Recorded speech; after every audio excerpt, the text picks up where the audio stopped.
Okay, how's everybody doing today? My name is Kent, and you're looking at the Pacific Ocean right now. And even though I'm usually talking about other things outside of surfing, I do live pretty close to the beach, and I wanted to show you this day because this is a very unusual day. This is a dangerous day, probably one of the most dangerous days of surfing I've seen in quite some time. And the reason is there's a lot of rip currents out there today. If you look off in the distance, I don't know how much it shows up in the camera, but there's a flat spot out there. Those are rip currents. And way off in the distance, you've got some sets coming in, some waves coming in. Here you've got some waves coming in. And out there where those surfers are at, that's rip current. That looks like it's rip current, where that's kind of flat looking, and you kind of see some of the whitewash. That is treacherous. That can drown you pretty quickly. If you don't know what you're doing, you could get sucked out there very far pretty quickly. And believe me, as someone that's had that happen to me a few times, that's not a lot of fun to get drug out in the ocean, and it happens really fast. This is a big dog, man. That is one huge dog. Wow, that's a big dog. That is a huge dog. So anyway, what I want to talk about today outside of the currents, the rip currents, is I made a video on Saturday, and I talked about why people don't want to work, why people don't want to have jobs any longer. And it got a lot of views. It surprised me. You got over 20,000 views. And for someone that's got around 5,000 subscribers, that's a lot of views. And obviously, there's a lot of interest in that subject about jobs. And a lot of people are probably very frustrated with their job. Here's a pretty good set coming in right now. Those waves are bigger than you think. If you're out there and those waves are huge. If you're looking at them from up here, they don't look so big, but those are some massive waves. And I can guarantee if you're out there today, you got to be a pretty good surfer. There's another big one building up. So, like I said, a lot of people commented on it. I read through most of the comments. There was some stuff that I was really interested in, and I want to talk about that today. And the other thing I want to talk about today is the fact that Bitcoin went back up over $70,000. And I made a couple videos here recently I want to talk about. A video I made probably a week or two ago, stating the question of, can you invest in Bitcoin and do better than working at a job? And I got a few views on that. And a lot of people criticized the video because they said that I didn't put any math to it. You know, they questioned the math of if I could put enough money in Bitcoin to actually beat a return by actually working at a job. So in other words, buy a couple Bitcoin, 120, would it be about $140,000, $150,000, and ride the waves. See if that Bitcoin goes up high enough, maybe makes $100,000 in a year, and that's enough for you to live on. And the reason I didn't put any math to it is because everybody's situation is different. Some people need $100,000 to live on. Some people may be able to get by on $20,000 or $30,000. So the more money you need, the more money you need to invest in Bitcoin. But the deal is Bitcoin is going up fast enough, it probably can beat what you could make at most jobs, especially if you're paying a state with high taxes like California. This is where I'm at right now. So by the time you do a W-2 return, get W-2 wages, they take out the Social Security tax, they take out the income tax, and everything. You're probably making, half of what your actual salary is, and then you got to file a return to get that money back. Can you put some money in Bitcoin and make enough in Bitcoin to where you can survive without having to work? And I think that's very possible in today's world, especially with Bitcoin going up as high as it is right now. I mean, it was $57,000 not too long ago. Now it's over $70,000. So less than a month ago, if you'd have bought a Bitcoin, you'd be up, $15,000, $16,000. That's half. That's in less than a month. So, in the course of a year, how much is that going to be? Probably quite a bit. And the reason I say that is because Bitcoin's a fixed supply. There's only 21 million ever yet to be mined. A lot of that Bitcoin's been lost. So the supply is fixed. And of course, the demand is obviously getting greater and greater. More and more people are discovering Bitcoin, finding out about it. And not only in the United States, it's a worldwide thing. This is all around the world. And so people are frustrated with jobs in the United States. Think about in other parts of the world where Argentina, where their currency is really being devalued, way more than our currency is being devalued. And these people are going to start realizing, I need to put a little bit of money in Bitcoin, and maybe over a year or two, I'm going to do better than almost anything else I can do. And I think that's out there right now, and that's something you can certainly take advantage of. As far as the employment situation is concerned, a couple things I listened to or read in the comments was somebody made a comment about people coming in from immigration and how people from other countries are coming into the job market in the United States,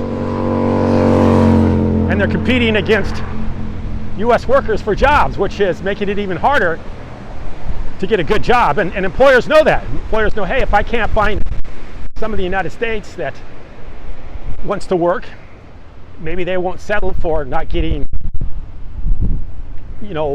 something other than a commission, or they won't get a retirement. I don't want to get benefits. Maybe somebody that's coming in from another country would likely do that. Maybe they would go ahead and work without getting those benefits, without getting health benefits, and without getting, a good salary and some of the other things, a retirement. And maybe that's what's going on. Maybe that's why the immigration policy is the way it is. Maybe they're hoping that the U.S. can continue to operate, continue to support its economy by workers coming in from other parts of the world. Very possible.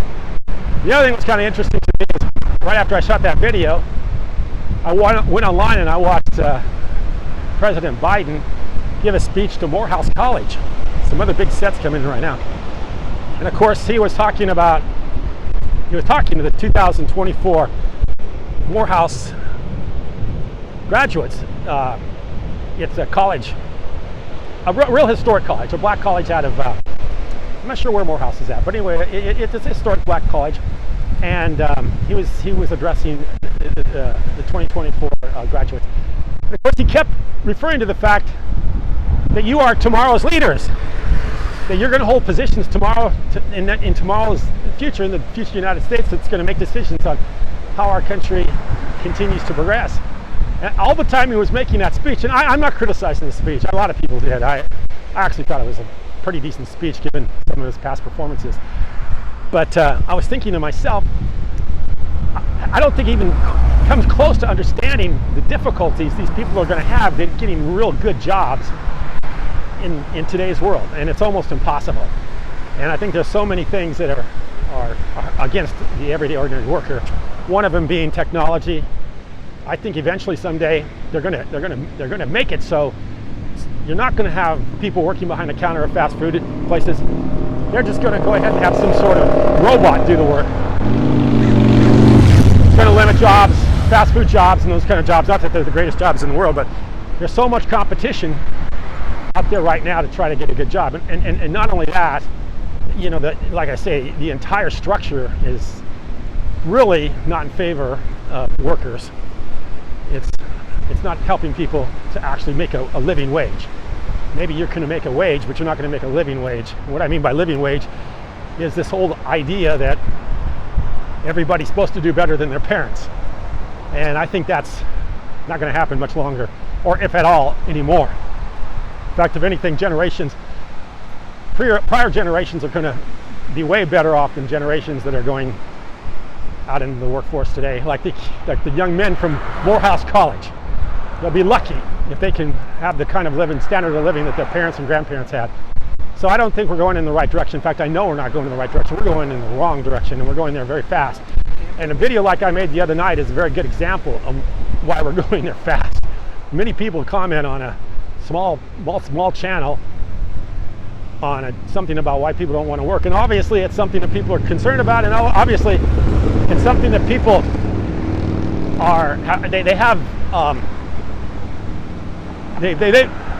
so many people, there's a stigma behind it. They think you don't want to work. So if you're criticizing the fact that the jobs are just not the way they used to be, that's just an indication that you're just lazy. In fact, I think somebody even posted that. That was their only comment, is lazy. And if you don't want to work, then you're just lazy. No, that's not the case. If you don't want to work, it's because you're not being treated in a way that would lend to you giving up your valuable life energy and your only thing you really have, which is your time, to somebody that won't appreciate it, doesn't appreciate it, and won't compensate you fairly for it, because you don't recover, you can't get it back. And you know, if you get up every day and you hate your job, you're just going to be miserable for people around you. So not only is it hard on you, it's hard on everybody around you. So that's why I think that video got as many views as it did, because there's a lot of people very frustrated with their work situation. And I was with my work situation. I mean, I'm, like I said in the video, I'm 64 this month, 64 years old this month, and I had an abysmal work history. And most of the time, because I was trying to find jobs that paid better than just an ordinary wage. I was trying to do a little bit better because I had a family. I had 3 kids and a wife to take care of. So I obviously had to make more money than what it would take just to support myself. And I really struggled doing that most of my life. Really struggled trying to find enough money to keep everybody happy and keep everything going. So I certainly feel badly for today's youth, or today's people that are going out into the world and trying to make a living with today's job situation. It's not easy, and I don't envy him whatsoever. So I hope everything, I wish things would turn around. It doesn't seem like it is. The inflation is killing the employment problem, and it's also killing the employers who are trying to figure out a way to keep people employed. Even Elon Musk can't keep people employed. So we're not being able to keep people employed, and not only that, employers are having a hard time keeping ahead of the game with the way things are costing in today's world. So the video is almost 12 minutes. That's probably a good time to sign off. So I appreciate everybody watching the last video, and I really appreciate all the comments. And I'm going to continue to make these videos and give you my perspective on it. And of course, I would like to connect it with Bitcoin, because I think Bitcoin's a good alternative. At least it's going to help you out if you can stick a little bit of money in Bitcoin. Like I say, I haven't done the math on it, but if you could just put a little bit of money in Bitcoin, even if it's a few $1,000s, I think it's going to help you. At least it's be some money your money will go to work for you. As somebody once said, put some overalls on your money. Put your money to work for you. Don't let your money just sit there and get eroded by inflation. Make your money go to work for you. Right now, I think the best place to make your money go to work for you is Bitcoin. And with that being said, I'm going to go ahead and set up. I'm going to turn our camera around so I can say goodbye to everybody. And we'll talk tomorrow. Appreciate you watching. Okay, there we go. Hopefully you can see me well. I never know with this camera on the back side of my phone. I don't know about the sunset today. Yeah, you won't be able to see much. It's kind of hazy. So anyway, we'll try again tomorrow. Appreciate you watching. Thanks.